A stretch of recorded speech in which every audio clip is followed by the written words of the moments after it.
everybody, and welcome to Eat, Sleep, List. My name is Matt Johnson, your host, and today we are celebrating the wonderful world of Star Wars as we approach May the 4th, this upcoming Sunday, with the Star Wars Lightsaber Battles list. Let's get to work.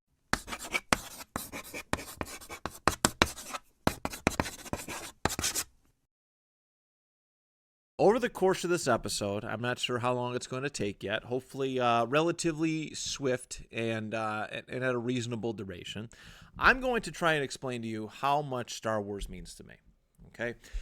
It's a very important thing in my life. In fact, I believe for my universal language list, I listed it at number 1, if I'm not mistaken.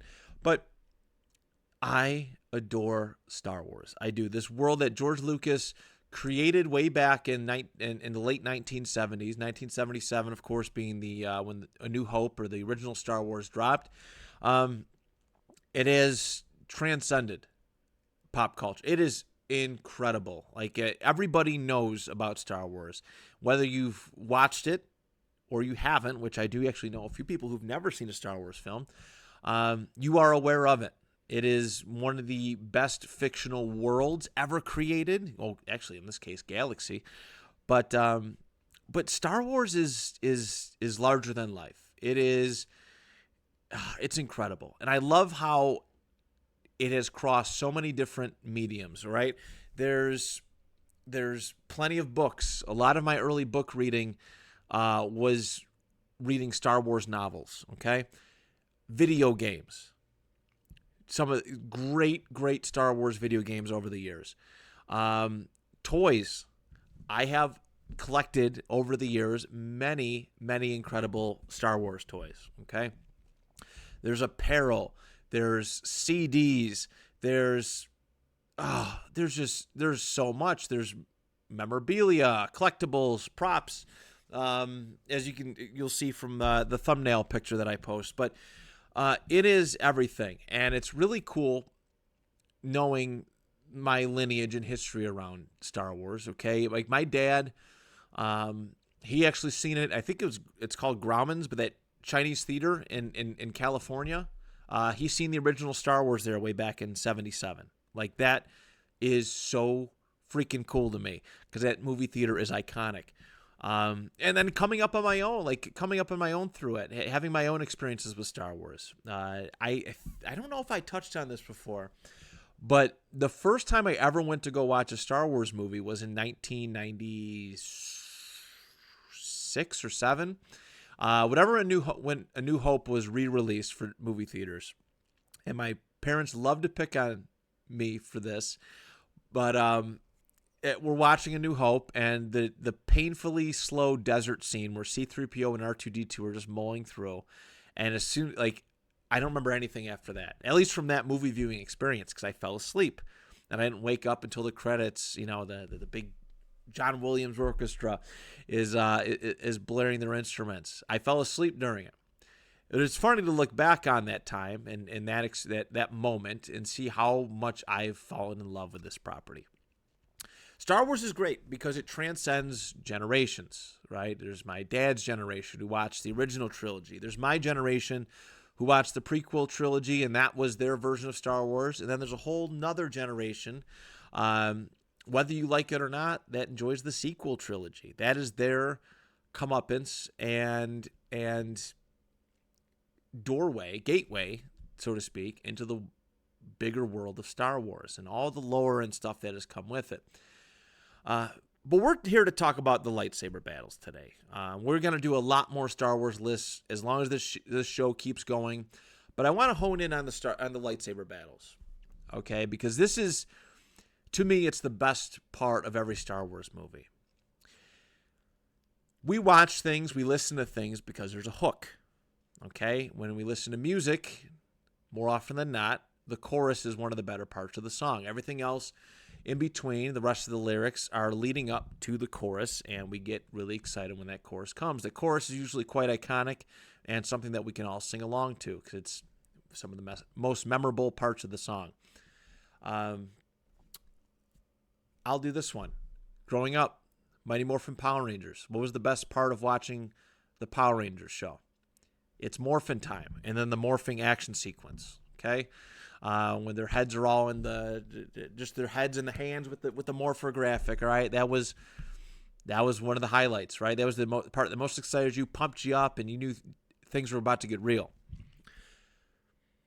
Lightsaber battles in Star Wars are like that to me. That is the hook. It is riding Space Mountain, and the rest of the movie is waiting in line to ride Space Mountain. It's the culmination of everything that you have watched up to that point, right? It could span just the course of a movie. It could span the course of multiple movies, especially in the world of Star Wars, where everything's basically interconnected. The lightsaber battles are like, I feel like that's the most mimicked thing. Like when you're a kid growing up, like I have a very fond memory of me and my dad in the attic of the house I grew up in. All right. And we had the Luke Skywalker and Darth Vader toy lightsabers, and lights out. We battled, and it was like, and I remember just him chasing me around the attic, and I was like, this is really this is cool. And I was probably 5 years old around this time. I was very, very young. I wonder if he remembers it. But I remember that, yeah, sure. The gunfights are cool. You can pretend you're flying in ships and whatnot, but you can imagine a lightsaber of anything, a broomstick. Me and my cousin Nico, when we were younger, we would find sticks on the ground and actually paint them, and we would play Star Wars in the backyard. The lightsaber battles, and while you're doing it too, the whole time you're making the sound effects too. I gotta talk about that. The and the like. I feel like that's a rite of passage. If you're doing a lightsaber battle as a kid, or even as an adult, you're making the noises as you go along. It is so masterfully done. And actually, going through this, I have a couple shout outs to give. I'll give them ahead of the top 10 list. But going through all of the lightsaber battles in Star Wars lore, and if I'm not mistaken, I counted well over 50. It might be closer to 60 or 70 in all, between live action and between the various cartoons that we've had over the years. And I guess if you want to include some of the video game lightsaber duels too, there's a lot to look at. A lot of cool, iconic moments. Music that comes with it. Music is so important to me. And actually getting ready for this episode throughout this week, and even minutes before I started recording, I was listening to Star Wars music to just really get myself entranced in what I have to do. We will be doing a Star Wars music at some point. I actually might have done a Star Wars music episode today if we hadn't done 2 music-based episodes over the last month between Disney songs and the high school playlist. But there's just a lot. There's a lot of good things, to come from it. Of course, the sound effects, the various cool clash of lightsabers, the various fighting styles, and just the techniques. Like, some of the stuff is just so smooth and perfect. And I gotta admit, like, I see ads sometimes for like lightsaber, like gyms, like legit like fitness gyms that do like lightsaber combat and training. And I kind of want to do. I really want to do it. I really, really, really want to just try it someday. I really, truly do. Maybe someday I will.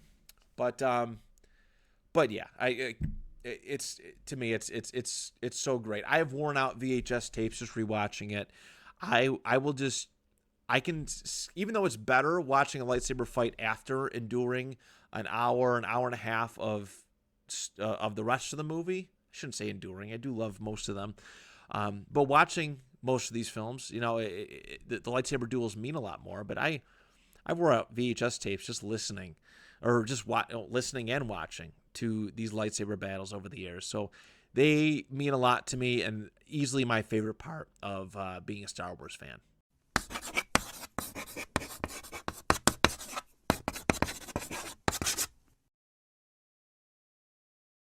All right, lessons from the list. I say this every single time we do like a specific like genre or entertainment property or whatever. Celebrate what you love. I'm gonna keep saying it every time I do an episode like this because there's gonna be some first time viewers watching this thing, but celebrate what you love. If you love something, celebrate it. This is like Star Wars Day, May the 4th. Star Wars in general, just celebrating it's like the equivalent of celebrating WrestleMania, which what we talked about a couple weeks ago. It's the same as the anniversary of some special movie or CD album or something of the sort. It's the same as that. Just Star Wars does it really, really good. I don't actually know the origins of May the 4th. I don't. I just remember it popping up around like 2012, 2013. It became this thing. It was like a fan-led, like grassroots thing, internet trend, and it just became May the 4th. May the 4th be with you. And I'm actually really grateful for that. But again, I talked about universal languages. The other thing, use Star Wars as a way to build bridges with people. My best friends all enjoy Star Wars to some degree. All right, and I have some really diehard fans, like diehard friends I'm going to mention today that helped me with today's list, and I'll explain that in a moment. The connections I have with my dad, my brother, Mark Angelo with it. He actually let me borrow the lightsaber prop I used for the thumbnail. Like, that's how much Star Wars means to us. And there's tons of people. There's tons of people. I get excited when I see people with Star Wars merchandise out there, and I give them a compliment, like, oh, great shirt and whatnot. Just because there's so many just characters to bond over.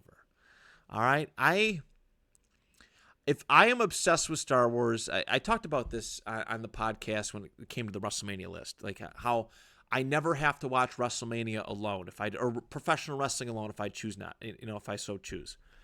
When it comes to Star Wars, I never am without somebody I can talk to it about. I think I worded that right. Like, if something is on my mind, there are 10 people. Well, actually, you know what? I'm going to say 3 out of the gate. Like 3 people that are automatic go-tos, and I'm going to mention them in a little bit. But 3 automatic people I go to when it comes to talking about anything, any news or thoughts or feelings on something. But there's tens, there's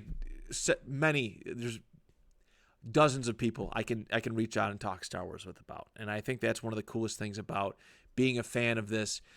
Is that the legions of fans. And sometimes we're very toxic, and by we, I mean other fans. I will never attack like an actor or whatever for the role that they were paid to do. I will never do that. I think that's very unfair. But Star Wars fans are very, very passionate, sometimes detrimentally passionate, but passionate nonetheless. And I admire it. And I am happy to be what I think as a good example of what a Star Wars fan should be.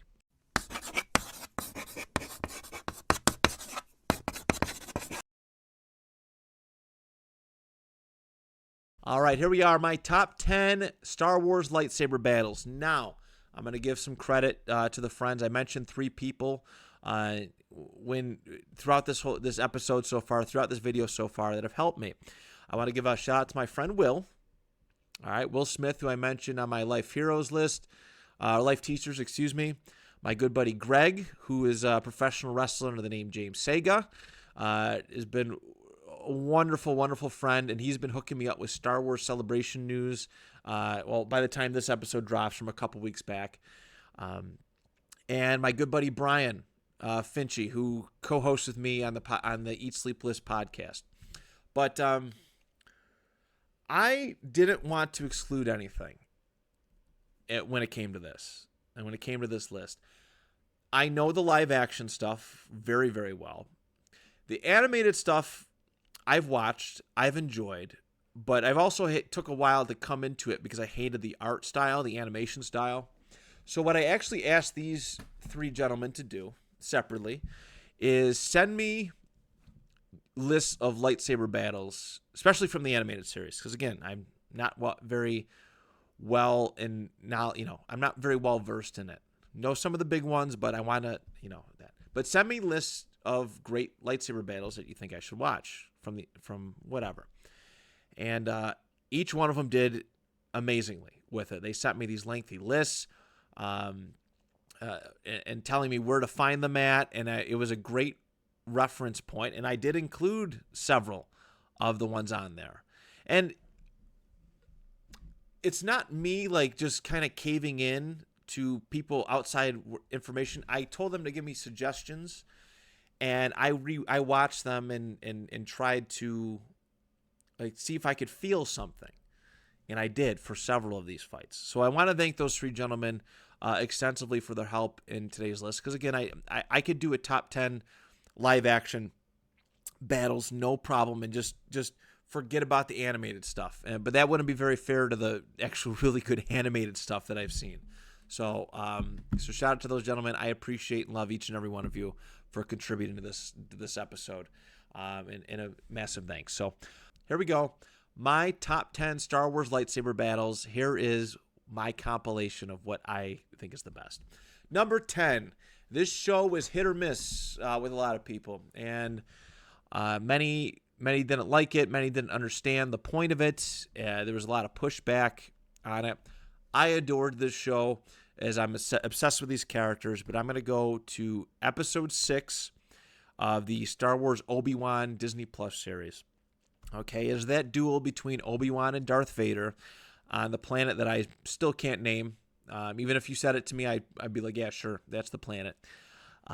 But for me, it was cool because Anakin / Darth Vader is probably my favorite fictional character of all time. He's a very complex character, and there's some relatability in that. I think that might be a topic we touch in there. No, I've never killed younglings before, but there's some relatability in Anakin. We'll do a relatable fictional characters list at some point. But I'm also obsessed with Obi-Wan. His witty banter is mostly just almost smug, but charming personality. He's great. Like, I was obsessed with Obi-Wan after The Phantom Menace, which was the first Star Wars that I actually stayed up and watched. But I know the history at this point. I've seen episode 6. I've seen A New Hope. I've seen episode 3. And it was nice to see them in the middle. 10 years before A New Hope, 10 years after Revenge of the Sith. I have always wanted to see live-action Darth Vader go. And by go, I mean actually like move. Not a slow-paced, not very, I'm not going to say clean-cut, but a rough battle. Like, I feel like a lot of we're going to talk about it, but the original trilogy battles are not great. There's emotional layers that make them great, but they're very sloppy. I was really excited to see Vader move and duel pretty quickly. It was a little surprising, maybe a little too fast in some senses, but it was a great duel. And obviously you're watching the show. Obi-Wan's trying to get his bearings back, trying to be reaccustomed to the Force, and actually Darth Vader kicked the crap out of him, and I think it was episode 3 of this. But to see them go back and have a really exciting duel and a relatively meaningful duel, and it was hard hitting. It was cool to see Obi-Wan get his groove back. After Vader buried him under the rocks, he comes back strong, is just launching all these rocks at him, and even though I'm just focusing on the lightsaber battle aspect of this, the aftermath of that, after he cuts Vader's mask and blows up his breathing system, from the suit, there's this great exchange where Obi-Wan's apologizing, where he's on the verge of tears. I'm sorry, Anakin. I'm sorry for all of it. And Vader comes back. You didn't kill Anakin Skywalker. I did. I liked how the voice flickered between Hayden Christensen and the hybrid Hayden James Earl Jones Vader voice. Beautiful visual storytelling, one of the better ones that Disney has done, especially with the color of the lightsaber reflection on the faces. But it was really neat to see those things, and I think they worked it good enough where it didn't need much retconning. Like, it didn't affect how I view A New Hope at all. Actually, the show helped out how I viewed one of the episode 3 battle, which we will talk about. But that is my number 10, Obi-Wan versus Darth Vader. That is my number 10. Number 9, this was sent to me by, I think it was all 3 of them, Greg, Brian, and Will, they all mention it. It is Ahsoka versus Maul from Clone Wars. It is the season 7, episode 10. They call it The Phantom Apprentice. The season that we thought we'd never ever get. And I'm catching up on the overall seasons. I'm towards the end of 5 right now. I'm right about the time where I actually just was watching it today, where Ahsoka gets framed. And I know where it's going, but I'm watching through all the episodes. This one was really cool because Ahsoka was really the big character here. We're trying to set her up for all the live action stuff that's coming her way. You know, her appearance in Mandalorian, her own show, which is great. And I think it just got announced to season 2, which I'm excited for. But seeing Ahsoka and Maul go back and forth after Maul breaks her heart by revealing the master plan that Anakin Skywalker has been groomed for years to become the next Sith Lord. The whole Clone Wars, everything dating back to when Maul first appeared on the scene, has been an effort to get Anakin Skywalker to turn to the dark side because as the chosen one. These two have a really good battle. A lot of fun stuff here. I will say too, I was pissed when they brought Maul back originally. I'm like, this is just nonsense. But they did it.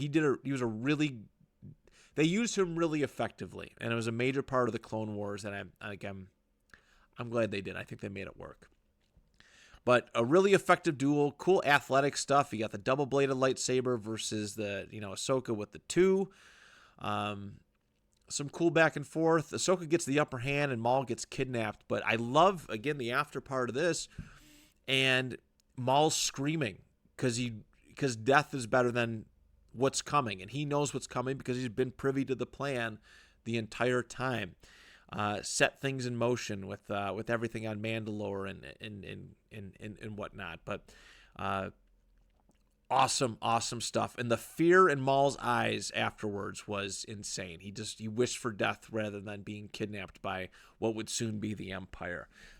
And he always towed the line. Like there's some moments in Rebels which I really liked. Fights that were recommended to me, against the Inquisitors with Kanan and Ahsoka, stuff like that. Interesting stuff. But yes, Ahsoka versus Maul from season 7, episode 10 of Clone Wars is my number 9. Number 8, I did have one of them recommended it to me, but when I put this list together, I knew that I wanted to have this one, whether it was suggested or not. But it is from the Tales of the Jedi, the last Dooku episode. I think it was 3. I think it was the third one, because I think they did 3 Dooku and then 3 Ahsoka's upbringing. But it was the Dooku versus Yaddle fight. And for me, Count Dooku is one of the most interesting Star Wars characters. I think he deserves a lot more than what he's been given. I would love to see more animated stuff out of him from his early days, training Qui-Gon and whatnot. But his fall to the dark side is it can be viewed as romanticized, because I think he did it with the best intentions. Him, like his apprentice Qui-Gon, viewed the Republic and the Jedi Order as failing institutions, and wanted to bring about change. So having to turn his back on friends was hard. Yaddle followed Dooku. For those who've never seen it, Yaddle followed Count Dooku to the lair, which we actually seen in Attack of the Clones at the very end when Dooku comes back to Coruscant. Yaddle confronts him there. And Yaddle is basically a Yoda, female version of whatever species that Yoda is. And a lot of people were confused. Where'd Yaddle go? Well, we finally got a canon answer to it. And they have this great exchange. Dooku is fighting. He has to win. He has to kill Yaddle, because if he does not kill Yaddle, she's going to expose Dooku, first and foremost, and the fact that Darth Sidious, who was watching the entire time, is on Coruscant and a lot closer than maybe they would think. Great exchange, duel with it. Cool to see the lightsaber clash there. Dooku with the blue lightsaber, which is always a nice touch, and obviously a little bit younger. He's also a little miffed because this is right after Qui-Gon died, and he was very upset about that. But he battles her and eventually gets around to the door. He pulls the door down. She has this cool moment where she's pushing the door up, and then she just gives up. And I forget the words verbatim at the end of it, but something about something about just putting her out of her misery, essentially. and he slashes her. And it's this sad moment because Yaddle just looks adorable, huggable, and sad at the end. And Dooku has to, like, the emotional challenge it took for Dooku to put her down. And yeah, it was emotionally taxing, I'm sure, but it was nice to see the turn up close. We've heard the stories about what, Dooku turning to the dark side, but get to see it in some form and fashion was really cool. So that is my number 8, Yaddle versus Dooku from Tales of the Jedi. Number 7, another animated. It's not my last animated one. There is one more after this, but it is Darth Maul, and Savage Opress versus Darth Sidious. I actually just watched this one today, too, from Clone Wars, Season 5, Episode 16. It is called The Lawless. But Maul had basically popped up fairly recently. He took over the... Greg, Will, and Brian are going to punch me for this when they see me for not remembering off the top of my head. But a faction on Mandalore. And he had taken over him and drawn the attention of his old master, who had no idea that he survived. Sidious comes there, and Maul is excited. He's like, "Oh wow, my master's still, he's here. He's found me." And Sidious rejects him because he views him as a bit of a rival, and he strictly follows the rule of 2. And they get into this epic athletic duel. And I'm glad I got to see this because I was really, really disappointed with the Emperor or Darth Sidious, his lightsaber battles in Revenge of the Sith. I mean, obviously, the Mace Windu Sidious Palpatine one it's just not good. It looks rough. It's tough to see Ian McDiarmid fighting with a lightsaber. It just seems awkward to me. It just does. It didn't come off good. But to see him in animated where there's a lot more creative freedom, it turned out well. And they're battling. It's a clash of red lightsabers. They're going back and forth. Sidious kills Savage Opress and eventually weakens Maul, tortures him with electricity, and says, "Oh, I'm going to keep you alive," because he's obviously all part of the master plan. But really, really good stuff. I highly invite you to check it out. Yeah, that's my number 7. Number 6, we're going to Attack of the Clones and the final battle there. Obviously, the Geonosis battle, that's a cool moment. It's not a lightsaber duel / battle, though. It's the Obi-Wan, Anakin, and Yoda versus Count Dooku lightsaber battle. I can't stress enough how much I really enjoyed Count Dooku's character. And it was a great way to build him up. Like, I view everything in pro wrestling sense. Like, they built him up strong. Here, he got Obi-Wan. He nicked him and damaged his arms, slit his legs, so he couldn't stand and couldn't fight anymore. And then he battles the young, promising Anakin, and they have a cool back and forth. And some really cool visuals here. My favorite part of their little moment is the face close-ups with them twirling the lightsabers. With them twirling the lightsabers, you get the clash of red and blue. It felt visually very like original trilogy. I don't know why. Like, I'm trying to figure why, but it felt old school just to see the way that they were going back and forth. But then Dooku cuts off Anakin's arm, starting the trend of Anakin basically being turned into more machine now than man. And then Yoda walks in, all slow, and I'm like. And I remember the first time seeing this, I was like, "Is this what's going to happen here? What is going on?" They do the whole force battle exchange, can't one-up each other. Dooku draws out his lightsaber, and then Yoda pulls out his lightsaber. I go, "Oh, good Lord. What the heck is going on?" And he starts flying, and I remember my instant reaction, because this came out when I was in the 5th grade. Yeah, it's 5th grade, 2002, spring of 2002. And my first reaction was laughter. Because here's Yoda, he's walking around all weak and stuff, and now he's flip-flopping around, looking like a luchador, just battling Count Dooku, and it just seemed ridiculous. But it's actually, it's kind of cool. I know. Talking to Will, my good buddy Will, he didn't like that Yoda had a lightsaber, and I don't think he liked that Sidious had a lightsaber either. But for me, I was enamored with it. I thought it was a fun little battle. Actually, I seen this for the first time my 5th grade birthday party. I would have been turning 11. Me and a group of friends went to go see it. I was so obsessed with it, and that was the end result of that was just epic and awesome. I was so happy with the ending of that battle. And again, for Count Dooku to walk away on top, it built him up strong. The payoff, obviously dying early in Revenge of the Sith, it was necessary for the plot of the story, but it was a great build-up that at the time didn't feel like it went anywhere. But retroactively, it made him a much stronger villain for the Clone Wars cartoon, even though it came many years later. But that is my number 6. My number 5. This show absolutely stunk. Okay? Sorry. Let me rephrase that. I felt this show stunk. I don't want to like make statements here that I feel everyone should think or believe. None of my lists, I want you to realize this, that none of my lists, I'm not preaching or telling you have to think a certain way or think just like me. I want to make that well known. I didn't like The Acolyte. I didn't like the story overall. I thought it was very chaotic, and I don't know. It just didn't hook me, and I felt like there was a lot of wasted opportunity. I thought potentially there was a lot of good stuff, but there was a lot of wasted opportunity. But The Acolyte had the best, its shining moments were the lightsaber battles. All right, it was the best choreographed stuff that I have probably ever seen. I honestly, if there was more emotion connected to it, there's legitimately a case for this to be in the top 3. That's how good both battles were.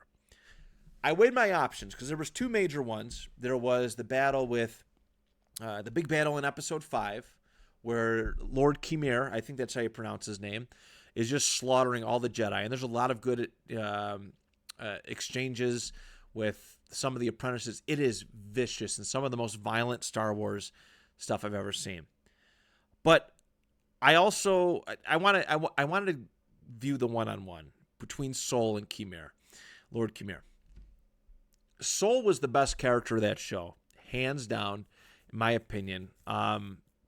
He was done well, and I feel awful for every single actor who got harassed on that show. Sol was great. His dueling was fantastic, and he had 2 bangers of lightsaber duels against Lord Khmer. Again, I hope I'm pronouncing that right. I don't remember hearing it out loud, but every time I search for the battle on YouTube, this is what comes up. Qimir.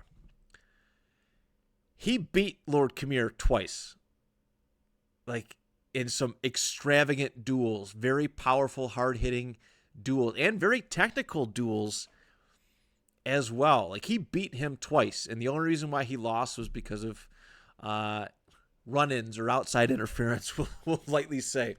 But Sol, this was really good.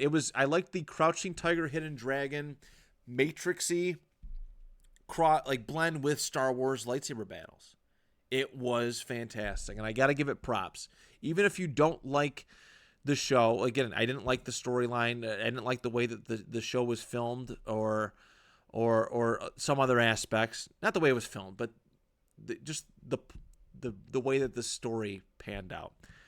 This is worth a watch. Even if you just got to go Google it or YouTube it, go watch it. I invite you to. Give the fights a chance, and just go enjoy it, because they're really, really impressive. So that is my number 5. Props to those fights. I had a nice conversation with Greg about this, and I'm glad we both agreed that the lightsaber battles definitely deserve their flowers. Number 4, it is the last. It's the last animated one that I have. All 3 of my friends recommended this one. I knew I had to have it even on before I asked for the recommendations, because it pulls at the heartstrings. It is an emotional. I feel when I watch this battle. It is the Ahsoka Tano versus Darth Vader fight from Star Wars Rebels, Season 2, Episode 22, Twilight of the Apprentice. Now they're going after the Sith holocron, if my memory serves me correctly, and Vader is going up against oh God, Ezra.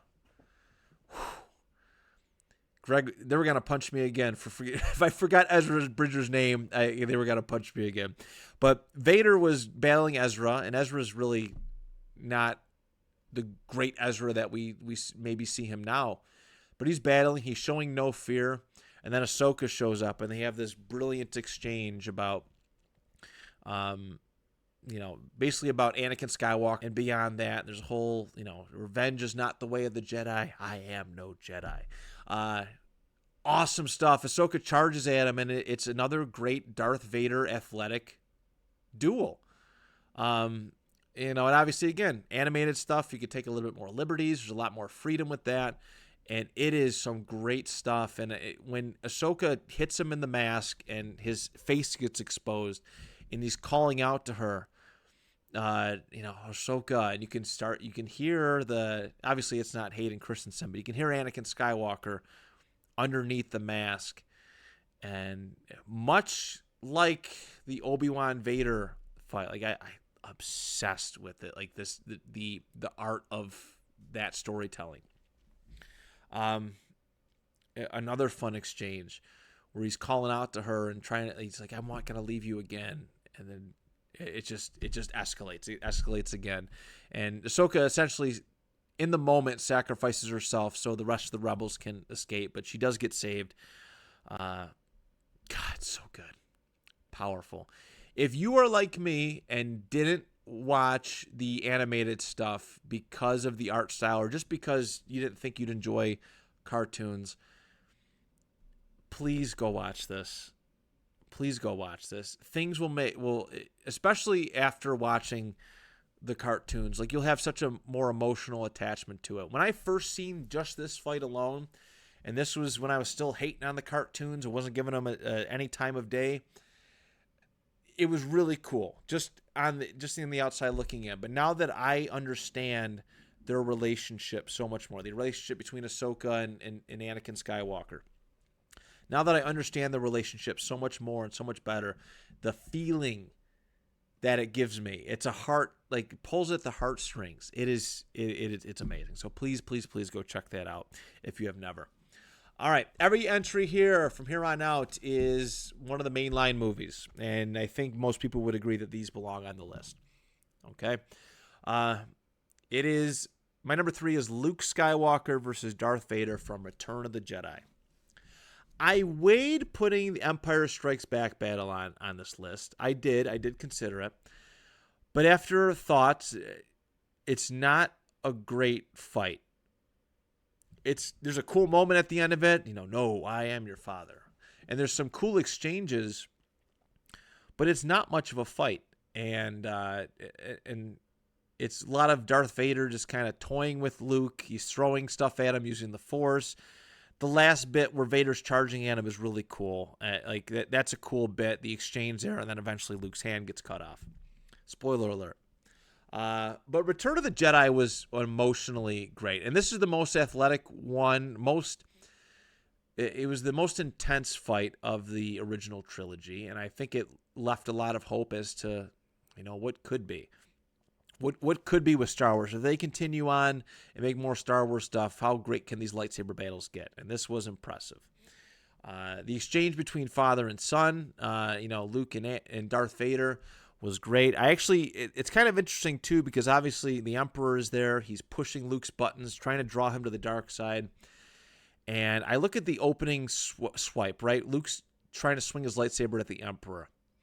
And again, this is just me looking back at, all the books and lore of Star Wars that I've read. Vader prevents Luke from killing the Emperor. Now, is that to save Luke?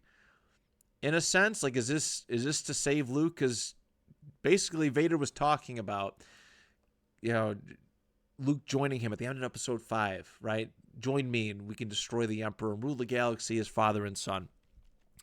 But then he blocks him from doing it. Maybe I'm looking just too deep, but I always liked that maybe Vader had finally started to turn the other corner at the end of this, or before the fight began. But they have a great exchange, a lot of fun back and forth. Luke is starting to show off a little bit more aggressive side, and gets knocked off the high ground. Vader was not playing that shit again. He was like, oh, no, I'm not falling for this high ground crap again. Threw his lightsaber, knocked Luke off the bridge, and moments later we get the taunting. He's reading his mind, and, oh, sister, so you have a twin sister. Your thoughts have now betrayed her too. And if you will not turn to the dark side, perhaps she will. And then Luke charges. He's had enough. He charges in this brilliant, beautiful exchange between Luke and Vader, which is actually a little zany and sloppy too. Like, I was watching it just before this recording. I'm like, what is Luke swinging at? He's just making a mess. He's just recklessly just swinging his sword. And it's not pretty at all. But there's a couple hits, but he's going after him, and then he gets Vader on the ground. He's weak. The breathing system's being exhausted, and he just starts hacking at Vader's hand, and finally cuts it off, returning the favor, or as in pro wrestling we like to call it, giving him a receipt. And then as the Emperor is trying to kill him, kill Darth Vader and take your father's place at my side. And Luke, and this is why the sequels drive me so nuts, but Luke stops and he says, no, never. Throws his lightsaber away. I am a Jedi like my father before me. And it's this great moment where Luke doesn't fall for the trap like so many before him did, like his father did. And I think that's what clicked. And obviously it led to the electrocution and Vader throwing the Emperor into the Death Star. So good. So good. Even if it's not a clean duel, the emotion is there. The emotion is there, and it is special. So that is my number 3. Number 2, this is the first lightsaber battle that I remember, all right? The Phantom Menace. I am still blown away to this day how athletic and exciting the Phantom Menace duel was. All right, you get Qui-Gon Jinn, who's an awesome character, and we'll obviously talk about it in just a moment. But you get Obi-Wan, who is he's not really been featured all that much in the Phantom Menace, and here he was a side character. And I think this is one of Episode 1's biggest flaws, is that a lot of the characters that they highlighted in the first movie were basically non-existent throughout the rest of the trilogy, right? Qui-Gon, we're going to talk about. Jar Jar, hated. Also hated how some of y'all treated Ahmed Best. Rude. Anakin grows up, but I'm trying to think, like Captain Panaka, you think he'd be like a major figure in the rest of the film. No. But he had, Obi-Wan was a side character. He would have his moments and stuff, but he was really a side character until the very end of this battle, where he had no choice but to be the main character. You really started to see him come out of his shell. And then you got this cool Darth Maul character who hasn't said, I think he only has 2 lines in the Phantom Menace. I think that, it's when he's talking to Darth Sidious and Coruscant. At least we will reveal us. At least we can reveal ourselves. At least we'll reveal ourselves to the Jedi. I'm getting a little tongue-tied. Jesus, tongue-tied. But Darth Maul only has 2 lines, plain and simple. And he had this great battle. We've only seen the one lightsaber so far because he attacked Qui-Gon on Tatooine, but then the blade comes out on the other side, and this is the first non-traditional lightsaber we've ever seen. Haven't had too many opportunities to see other variations of lightsabers, but a double-bladed lightsaber, that is cool.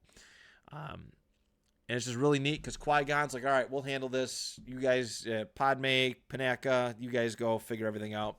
We're going to handle this. They take the robes off, and they draw the lightsabers, and they go to town. And it is so... It's really well done. Shout out Ray Park, Liam Neeson, and Ewan McGregor for the choreography. I think Nick Gillard, too, who's the choreographer-director, for organizing this beautiful thing that was the highlight of Episode 1. there's a lot lacking in the Phantom Menace, but you cannot deny that this lightsaber battle is one of the best, especially with Duel of the Fates playing in the background the whole time. But I love it.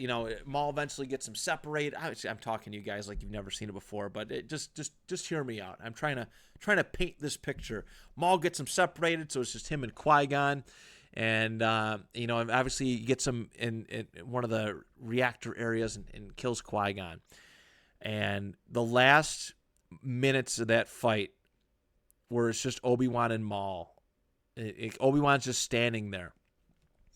And he can't do anything until this laser force field wall moves. He's just getting antsy. Like, you could see the frustration building up on him. And I loved it because it's coming. He's standing there. He's got the lightsaber holding it in his right hand. He's getting antsy. You could tell he's a little anxious. And he ignites it because he knows it's coming. And then Maul's standing there. He's got his two blades. And then and the force field withdraws. Obi-Wan just lays into him, goes after him. This beautiful exchange, cuts the lightsaber in half, and it's Maul eventually gets him, overpowers him with the Force because he gets a little too aggressive. But then the cool moment where he lifts himself up, summons. Sorry, my hand's a little out of camera there. Summons Qui-Gon's lightsaber to cut Maul in half, and it is so good. I have rewatched that battle so many times. It makes me feel, it takes me back. I was Obi-Wan Kenobi in the 3rd grade for me, that's when the Phantom Menace came out. I was Obi-Wan Kenobi for Halloween that year, and my cousin was Darth Maul, and we had so much fun together. My cousin Nico. We had so much fun together for that Halloween because we had the lightsabers, we had the get-ups. Let's do this thing. It was amazing. So yeah, that one's very, very special to me. Again, being my first Star Wars lightsaber battle and just being one of the best of all time. My number 1 is Anakin Skywalker versus Obi-Wan Kenobi. On Mustafar from Revenge of the Sith. It is perfection. Chef's kiss perfection, this fight. And I've talked to my friend Will about it. He said it's too perfect, too clean. And I get that argument. I get that pushback on it. But the emotion that comes into this fight. All right, they had their little exchange. The last words exchanged for them between them is right before Obi-Wan heads to Utapau, and Anakin's apologizing to him, and Obi-Wan, basically the last word is goodbye, my old friend. May the Force be with you. Something like that, not verbatim, but and then they meet on Mustafar, and Anakin's already wiped out the Jedi at the temple, already wiped out the Confederacy, and it's just him. It's Anakin, Obi-Wan, and Padme, the big three who've carried this trilogy. Basically, the trilogy is anchored around them. And Anakin does what he does to Padme, and then they just go at it. And there's so much sword twirling and just incredible camera shots and action scenes. Just the intensity is there. They know each other so well in storyline, and everything that they do, they know, and they know what the other person's gonna do. And this is what I was referencing to in the Obi-Wan versus Vader selection, is that training sequence in episode 4 or 5 of the Obi-Wan show. It enhanced Revenge of the Sith for me. Because Anakin was so aggressive, because Anakin was so, he needed to win, his desire to win was too powerful, it ended up costing him in the end. But there's a lot of very cool visuals, them hanging on the ropes and slashing at each other. There's the lava falling, and then there's the final bit on the lava lake where Obi-Wan's on a platform, and Anakin's on the droid. They eventually both on the platform. They just go at it, and it is long. It is great. I have watched a supercut of just their lightsaber battle, without the Yoda Sidious stuff in between, and it's so good. It's so good. It legit brings a tear to my eye, because I put myself in the perspective of me watching that for the first time too. Back then in 2005. I didn't know we were going to be getting another Star Wars film. I don't know if I really realized that Hollywood was, or the entertainment industry was going to milk Star Wars for every last drop they can get. But it was the perfect send-off, and it left you wanting so much more. It wanted you wanted more movies. You wanted, in my case, books, video games, stuff like that. You wanted so much more because of how great that this battle was. One, the choreography. That is the bar. That is the absolute bar for how a lightsaber battle should be. All right? And the emotional connection, knowing the journey of these two characters, knowing how much like the death of Qui-Gon brought them to this point in episode 1, which you guys, if you haven't watched it, Dave Filoni talks about the episode 1 battle so greatly because the repercussions it has for episode 3. Go find that video. But just how much and then how sad it was at the end, right? These two people who are basically brothers, they love each other through most of the movie, and because Anakin's intent to save his wife and child led him down a dark path. All right, bad things done with the best intentions, obviously in the mind frame of Anakin, and it ended with Anakin losing another arm, losing his legs, being burned alive, and whatnot. It is powerful stuff. Cinema, you will never, ever be able to convince me that there's a better lightsaber battle than this. You will never, ever be able to convince me. As great as the Qui-Gon, Obi-Wan, and Maul fight is, it lacks connectivity between the characters and a lot of emotion. And the emotion didn't pick up until Qui-Gon died in that one. This one, it's characters that you fell in love with throughout. And also, too, you know their future. You know that Anakin gets Obi-Wan in A New Hope. You knew how that all of this was going to happen, but you didn't know how it was going to happen. And to see it come to life was beautiful. So that is my number 1. Hands down, without a doubt. Star Wars, I love you. Thank you for being an integral part of my life. If actors who've portrayed characters, the directors, producers, script writers, everybody except Kathleen Kennedy, I appreciate you for what you have done for Star Wars. I really, really, truly do. And I'm glad I get to have a great bond with so many great people about this wonderful fictional universe. But there it is, everybody. Thank you so much. Enjoy May the 4th. Celebrate it. Thank you so much. You have a great weekend. And till next time, do you even list?